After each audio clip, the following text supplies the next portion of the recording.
ಮುಖ್ಯಮಂತ್ರಿ ಸಿದ್ದರಾಮಯ್ಯ ನೇತೃತ್ವದ ಸರ್ಕಾರ ಎಲ್ಲರಿಗೂ 200 ಯೂನಿಟ್ ಉಚಿತ ವಿದ್ಯುತ್, ಮಹಿಳೆಯರಿಗೆ ಉಚಿತ ಬಸ್ ವ್ಯವಸ್ಥೆ ಮಾಡಿದೆ. ಇದನ್ನು ಜಗ್ಗೇಶ್ ಅವರು ಟೀಕೆ ಮಾಡಿದ್ದಾರೆ. ಈ ಯೋಜನೆಗಳಿಂದ ಜನರಿಗೆ ನಷ್ಟ ಎಂಬ ಅರ್ಥದಲ್ಲಿ ಮಾತನಾಡಿದ್ದಾರೆ. ನಟ ಜಗ್ಗೇಶ್ ಅವರು ಸಿನಿಮಾ ರಂಗ ಹಾಗೂ ರಾಜಕೀಯ ಬದುಕು ಎರಡನ್ನೂ ಸಮದೂಗಿಸಿಕೊಂಡು ಹೋಗುತ್ತಿದ್ದಾರೆ. ಅವರು ಸಿನಿಮಾ ಕಾರ್ಯಕ್ರಮಗಳಲ್ಲಿ ಭಾಗಿಯಾಗ್ತಾರೆ. ಇದರ ಜೊತೆಗೆ ರಾಜಕೀಯ ವಿಚಾರಗಳ ಬಗ್ಗೆಯೂ ಮಾತನಾಡುತ್ತಾರೆ.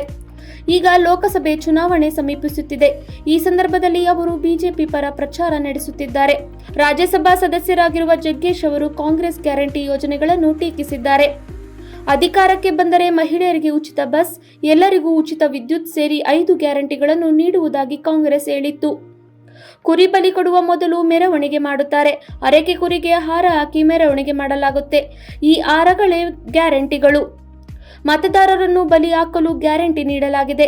ಎಷ್ಟೇ ಫ್ರೀ ಸ್ಕೀಮ್ ಕೊಟ್ಟರೂ ಮೋದಿ ಗ್ಯಾರಂಟಿ ಶಾಶ್ವತ. ಫ್ರೀ ಬಸ್ ಇಸ್ಕೊಂಡ್ರೆ ಸ್ವಾಭಿಮಾನ ಮಾರಿಕೊಂಡಂತೆ ಎಂದು ಜಗ್ಗೇಶ್ ಕಿಡಿಕಾರಿದ್ದಾರೆ. ಸಿನಿಮಾ ವಿಚಾರಕ್ಕೆ ಬರೋದಾದ್ರೆ, ಇತ್ತೀಚೆಗೆ ಜಗ್ಗೇಶ್ ನಟನೆಯ ರಂಗನಾಯಕ ಸಿನಿಮಾ ರಿಲೀಸ್ ಆಯಿತು. ಈ ಸಿನಿಮಾ ಅಂದುಕೊಂಡ ರೀತಿಯಲ್ಲಿ ಮೂಡಿ ಬಂದಿಲ್ಲ. ಜಗ್ಗೇಶ್ ತಮ್ಮ ಜನ್ಮದಿನದಂದು ಈ ಸಿನಿಮಾ ಸೋಲಿನ ಬಗ್ಗೆ ಪರೋಕ್ಷವಾಗಿ ಮಾತನಾಡಿದರು. ಇದು ನನ್ನ ಸೋಲಲ್ಲ, ನಿರ್ದೇಶಕರ ತಪ್ಪಿನಿಂದ ಆದ ಸೋಲು ಎಂದು ಆರೋಪಿಸಿದ್ದರು. ಈ ಹೇಳಿಕೆ ಸಾಕಷ್ಟು ಚರ್ಚೆ ಹುಟ್ಟಿಹಾಕಿತ್ತು.